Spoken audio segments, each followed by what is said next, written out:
Muhammad Yamin Awi terlahir dari pasangan suami istri Haji Awi Anang Ibrahim dan Hajah Jaminah sebagai anak bungsu dari 12 bersaudara di Kecamatan Anggana, salah satu sudut di Kabupaten Kutai Kartanegara pada tanggal 3 Desember 1955.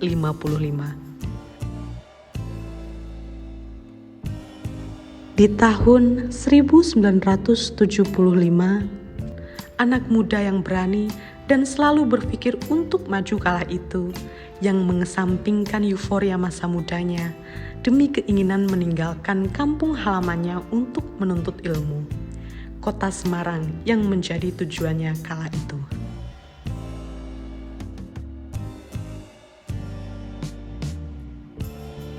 Dengan berbekal hasil penjualan seekor sapi dengan pesan dari kedua orang tuanya, hanya ini yang bisa kami berikan untuk tekadmu. Jikalau tak cukup, kembalilah dan bangun desamu. Habis bekal itu tak menyurutkan tekadnya. Belajar sambil bekerja yang akhirnya menghantarkan beliau bertemu dengan pujaan hatinya. Bersanding duduk di pelaminan pada tanggal 5 April 1978. Gadis tetangga di sebuah gang kecil bernama Trengguli. Seorang putri Semarang yang bernama Atik Robianti.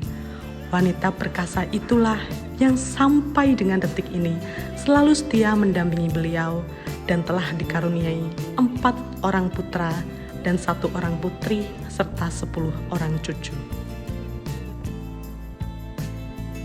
Kembali ke kampung halaman dengan bekal sebagai seorang sarjana, dan mulailah berbagai cerita tapakan karir beliau, mulai dari seorang guru sekolah menengah pertama, dan pernah pula menjabat sebagai kepala sekolah menengah pertama Muhammadiyah di Samarinda.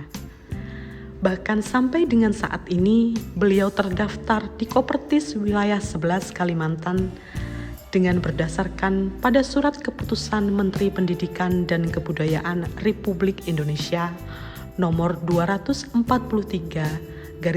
Dikti _1992 pada tanggal 5 Juni tahun 1992 sebagai pendiri Sekolah Tinggi Ilmu Ekonomi Muhammadiyah Tanjung Redep, Kabupaten Berau. Di lingkungan peradilan agama, jejak karir beliau dimulai pada tahun 1981 sebagai calon pegawai negeri sipil, panitera pengganti, dan hakim di Pengadilan Agama Samarinda. Dan selanjutnya, jenjang kepemimpinan beliau dimulai pada tahun 1988 sebagai wakil ketua dan ketua Pengadilan Agama Tanjung Redep, Ketua Pengadilan Agama Samarinda pada tahun 1994. Siapa sangka pada tahun 1994 saat bertugas sebagai Ketua Pengadilan Agama Samarinda, tanpa diketahui banyak orang, sejatinya beliau adalah pelaksana eksekusi pengosongan pertama di lingkungan peradilan agama pada tanggal 23 Agustus tahun 1994 dalam perkara nomor 460-1992-1992-PA Samarinda atas sebuah objek di kota Samarinda. Hingga saat ini, beliau pun sering kali menjadi rujukan bagi kolega, rekan kerja, dan hakim-hakim muda dalam hal permasalahan seputar sita dan eksekusi di lingkungan peradilan agama. Mengawali karir di tingkat banding sebagai Hakim Tinggi Pengadilan Tinggi Agama Semarang pada tahun 2002, berlanjut ke pakan sayapnya menuju jabatan yang lebih tinggi sebagai Wakil Ketua Pengadilan Tinggi Agama Kepulauan Bangka Belitung, Padang, dan Jambi. Gempa bumi yang terjadi pada tanggal 30 September tahun 2009 yang membuat Gedung Pengadilan Tinggi Agama Padang turut jadi korban keganasan kejadian tersebut akan menjadi sebuah kenangan heroik bagi beliau saat bertugas di Sumatera Barat.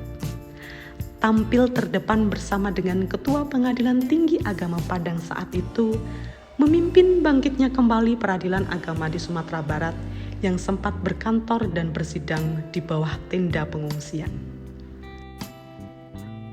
Dan tak luput pula usaha dan ikhtiarnya untuk mengikuti seleksi calon hakim agung pernah menghantarkan beliau sampai pada tahap fit and proper test di Dewan Perwakilan Rakyat Republik Indonesia pada tahun 2011.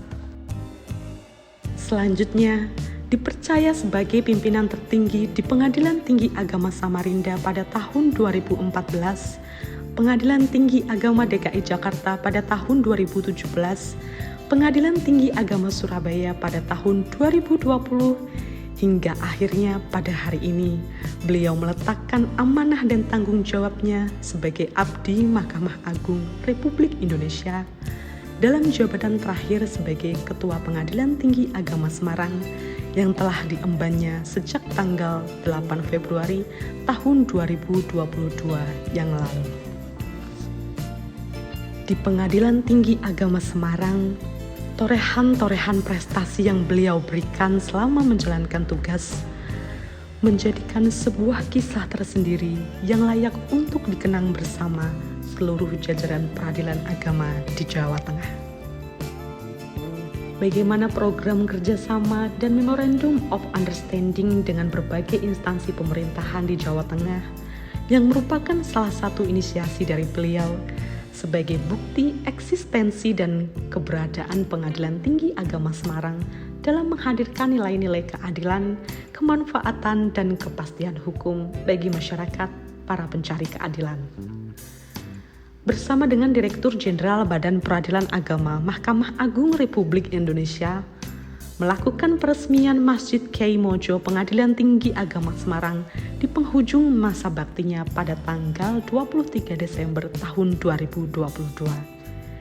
Sebagai wujud konsistensi beliau sebagai proyeksi keselarasan dari nilai-nilai kehidupan dan ibadah. Melalui Panitia Pusat Turnamen Tenis Bergu ke-19 Piala Ketua Mahkamah Agung Republik Indonesia pada tahun 2022, beliau menjadi motor penggerak bagi Satuan Tugas Teknologi Informasi Pengadilan Tinggi Agama Semarang untuk mencatatkan sejarah sebagai pelaksana live streaming pertama dalam turnamen tersebut sepanjang pelaksanaannya. Dan dari semua yang sudah beliau tinggalkan dalam pengabdiannya selama ini adalah sebuah contoh dedikasi luar biasa yang patut untuk menjadi tauladan bagi penerusnya di masa mendatang.